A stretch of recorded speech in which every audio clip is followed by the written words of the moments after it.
I'm 31 years old, and as a money and financial mentor, I think there's a lot of things that I did right in my 20s that allowed me to buy a home when I was 25, build a business, quit my job. But there are also some things that I genuinely wish someone had told me earlier. And I'm not talking about the generic save more, spend less stuff, but the real things, the things that actually would have changed how I made decisions. And that's what this video is, the money lessons that I wish I'd understood in my 20s, some of it from my own experience and some from research that truly changed the way that I look at money. So the first thing that I wish I knew is that earning more won't make you feel richer and that there is actually a reason for that. And I think this is something that almost everyone experiences, but nobody really explains what is behind it. So you get a raise or a bonus, you land a better job, and for a few weeks, maybe a month or so, it feels amazing. And then it just feels normal again, right? And you want more, it's not enough. This is not about a lack of gratitude, and there's actually a name for it in psychology, and it's called the hedonic treadmill. The hedonic treadmill describes the way our brains are wired to return to a baseline level of satisfaction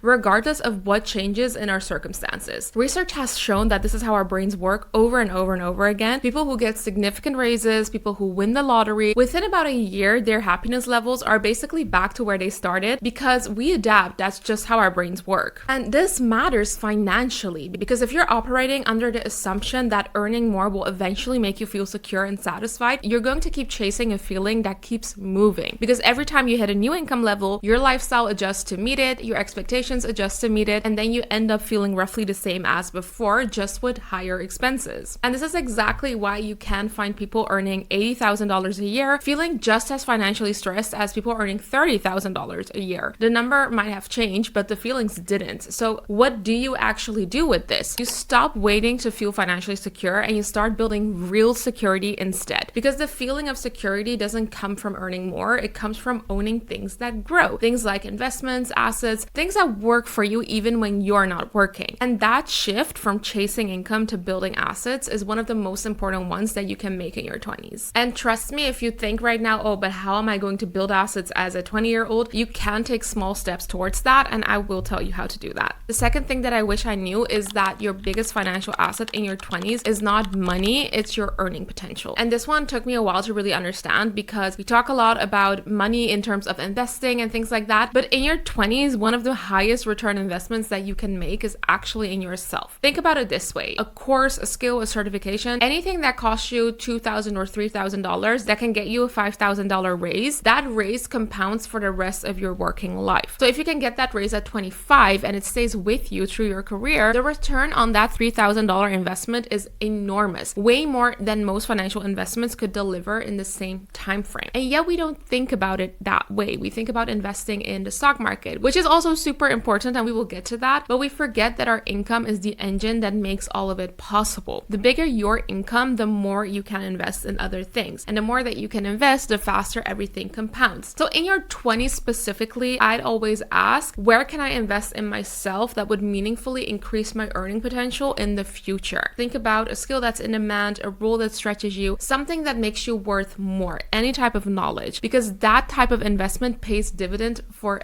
decades. The third thing that I kind of knew, but I think a lot of people don't, so I do want to include this in this video, is the fact that Warren Buffett made 99% of his wealth after age 50. And I know that that sounds like a fun fact, but stay with me because this one changed the trajectory of my life. Warren Buffett is considered one of the greatest investors of all time, and he started investing at 10 years old. But 99% of his wealth, we're talking billions and billions of dollars, came after he turned 50. This wasn't because he suddenly got smarter at 50, and he also didn't change his strategy or anything like that, but what he did do is he made use of compound interest. And compound interest, it works on a curve. It's not a straight line. So it's sometimes almost invisible for the first decade, and then it becomes explosive. So this is where we have to talk about investing, because a lot of people, they don't invest when they're young because they don't really see the use of it yet, because they cannot invest a lot of money yet. And some people, they do it for a little bit and then they don't see dramatic results and they give up or lose motivation, or they pull out the money to use for something else. But they're quitting before the magic starts, because the boring first decade of investing is not a sign that it isn't working. It is working. It's just building the foundation that the next decades will explode from. Now, this connects to something that I think is really important to understand, and that is that income and wealth are completely different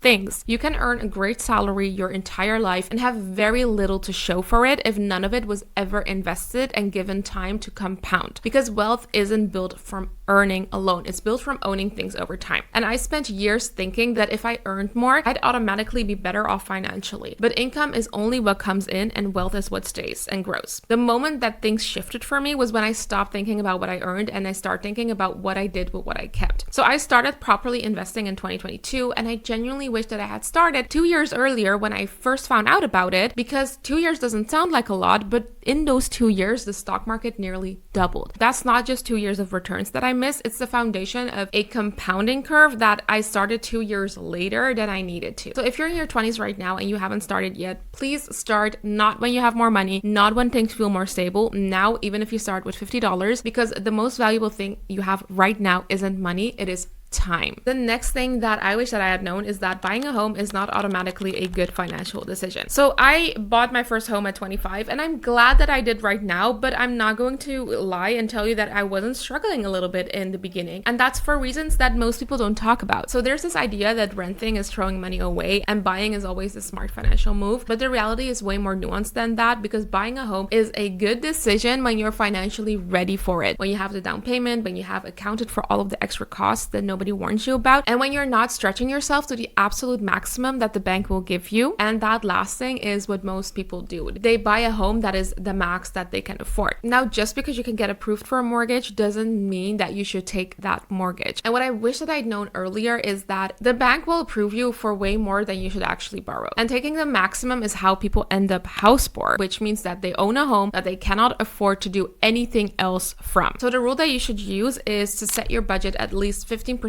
below the maximum that the bank offers you, because you need breathing room for energy that might become even more expensive than what it is right now. You need budget for things that break, for the upkeep, but also just to live your life and be able to afford fun things. And for me, for the first 2 years after I bought a home, I was able to travel less than I was before. I was less comfortable than I was before. And luckily my income went up, so that stabilized again, but you don't know if that's going to be the case for you as well. So buying a home young is absolutely possible, but go into it with your eyes open and not just with excitement. The fifth thing that I want to talk about is that budgeting doesn't necessarily have to mean restricting yourself. And I spent a long time thinking that budgeting means cutting out everything fun and eating sad lunches at your desk that you brought from home. And I tried that version of budgeting. It didn't work for me because it's not sustainable and because it treats money like something to be afraid of rather than something to direct. So the approach that actually changed things for me is called values-based budgeting. And the idea is quite simple. You go through your spending and you ask yourself one question about each thing. Did buying this actually bring me value, or did it bring me joy? And the question isn't, was this a necessary expense? No, it's about joy and pleasure and value. If you think about a purchase a few weeks after making it and it still makes you happy, it still improves your life in some way, even if it's a confidence boost or anything like that, then that's a value and you should be spending your money there. If you bought it and you forgot about it, or it gave you a brief hit of dopamine and then nothing, then that's not a value. That is something where you have to cut aggressively. What this approach does is it removes the guilt from spending on things that matter to you, and it makes cutting back on everything else feel like a choice rather than a punishment. Because every dollar that you're not spending on things that don't actually matter to you is a dollar that can go towards something that does, whether that's an experience, a financial goal, or your investments. The next thing that I wish I knew earlier, and this is a big one, you can have every safety net in place and still make fear-based decisions around money. And this one is a little bit more personal, because when I quit my job at 27, I had genuinely done everything right. I had an emergency fund, I was in a 2-person income household, I had real financial safety nets in place that allowed me to make that decision. And by every objective measure, I was okay. And yet, almost immediately after quitting, I started saying yes to every opportunity that made me money. So freelance work, one-off jobs, things that had nothing to do with what I was actually trying to build, which was my business. Because even with all of those safety nets in place, I was still terrified of not having enough. And what that meant in practice is that I spent my time doing things that kept me just comfortable enough to feel safe, instead of spending that time building the business that was supposed to replace my job. Now, if I look back, I might as well have stayed at my job because the outcome was basically the same. I was spending time on things that wasn't building my business. And I only really understood this looking back, that I was operating from scarcity even when there was no actual scarcity. The threat wasn't real, but the fear was, and I let that drive my decisions anyways. The thing about scarcity mindset is that it doesn't feel irrational in the moment. It feels responsible responsible. It feels like you're being careful, but what it's actually doing is making you optimize for short-term safety at the expense of long-term growth. And this shows up in money decisions all the time, not just in big life moments like quitting a job. It's the person who has a solid emergency fund but still won't invest because it feels too risky. It's the person who keeps working jobs that they've outgrown because the stable paycheck feels safer than negotiating or moving on. It's taking the smaller certain thing instead of the bigger uncertain one over and over in ways that quietly cap how far you get to go. So here's what I tell my younger self. When you've done the work to build a safety net, trust it. That's what it's here for. You built it so that you could actually take the risk. So take the risk. In my 20s, I spent a lot of time waiting for the right moment, waiting until I understood investing before I started, waiting to quit my job, waiting to start my business. And all of that waiting felt responsible. It felt like I was being careful and thorough. But what I know now is that waiting is almost never careful. It is almost always just fear wearing a very convincing disguise. Because while I was waiting and researching the stock market doubled. While I was waiting and pushing back starting my business, another person had the same idea as me and started the same thing and was able to move faster than I was. And this doesn't just apply to investing and business, it applies to every financial decision that you keep putting off. Every one of these decisions has a cost of waiting attached to it that is completely invisible in the moment, but later on you will realize what you missed out on by waiting. So the lesson isn't to be reckless, it is to be honest with yourself about whether you're waiting because you genuinely need more information or because you're waiting because you're scared. Most of the time when you're really honest about it, you already have enough information. You're just waiting to feel ready, and that feeling doesn't come before you start. It comes after. So just go and do the thing. Okay, so those were the things that I genuinely wish that I had understood earlier. And if you don't want to make the same mistakes as I did, then I would recommend checking out the link in the description to get a free trial for my community called Rich Girl Academy. It's basically the place where I walk you through everything money related, from making your first investment to actually freeing up the money to do it, so that you can go from feeling confused and overwhelmed about money to quietly and confidently building wealth.